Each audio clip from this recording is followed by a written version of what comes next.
Did you smell that? Basketball is in the air and it smells marvelous.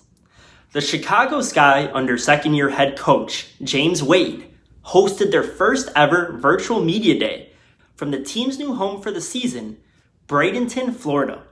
And while the location may have changed, the chemistry, however, is very much the same. We have a majority of our players that were on the team last year. And so what happens is, so we have a culture in place, and they're actually, everybody's co-captains to that culture. So they actually, help move us along even better. It's not just my ideas and what's going on in my head. Now everybody has the same ideas. And so for the new players that we have on the team, it's actually easier for us to carry that along because we have the players that echo everything that we do within our organization. There's a ton to be excited about if you are a Chicago Sky fan. First off, the team returns 4 of their 5 starters from last year's squad that went 20-14, which included 3 members of the 2019 All-Star team: Courtney Vandersloot, Allie Quigley, and Diamond DeShields. The talk of the town, however, is DeShields' rising stardom. Entering her 3rd year in the league, DeShields is coming off of a super solid sophomore campaign in which she not only won the skills challenge during All-Star weekend, but also led the team in scoring, averaging 16 points per game, capped off by dropping 25 points in last year's first-round playoff win against the Phoenix Mercury, the 5th most points scored by a WNBA player in a postseason debut in league history. Now that's pretty darn good company to be a part of. I think the biggest thing for me is gonna rely heavily on just consistency. I think I caught a rhythm, like I found my pocket in the second half of the season last year.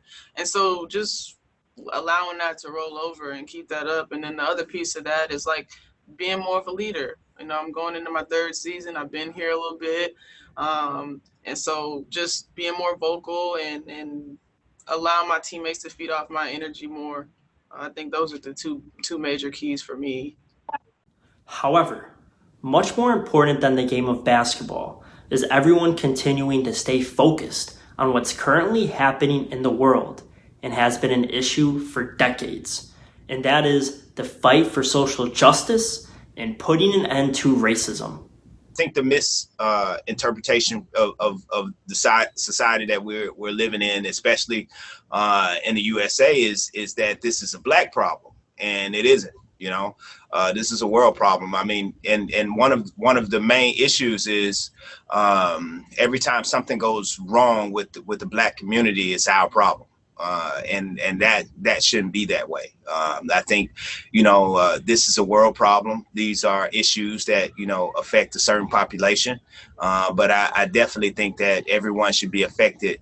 But I think that it's getting twisted to say, hey, it's a Black problem. You guys, how are you going to solve it? And I think that's a bad way to look at it. And I think we all of us have to be involved in the solutions, and we all have to be comfortable being uncomfortable. The WNBA and their players will use this time and their platforms to continue to raise awareness, as the 2020 WNBA season will include a social justice council led by the players that will aim to support and strengthen both the leagues and their respective teams' reach and impact on social justice matters. We have something called Sky for Change, and we are working with a foundation called By the Hand, which works with communities in Chicago. Us as a team, we all wanted to do something that felt personal and felt like we were taking action.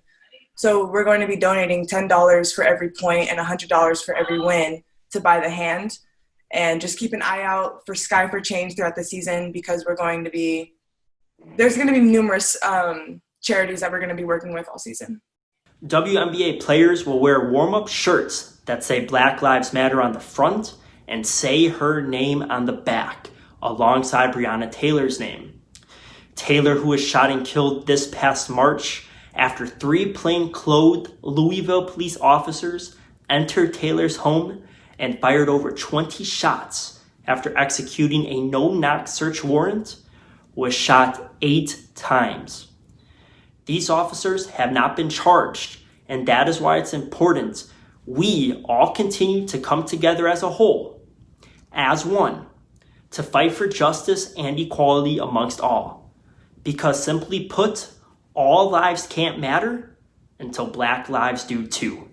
Thank you for tuning in to our coverage of the 2020 Chicago Sky Media Day. For more content throughout the season, make sure to stay locked in right here to Spallone Sports. And don't forget to tune in on Sunday, July 26th, to catch the Chicago Sky's season opener against the Las Vegas Aces on ABC.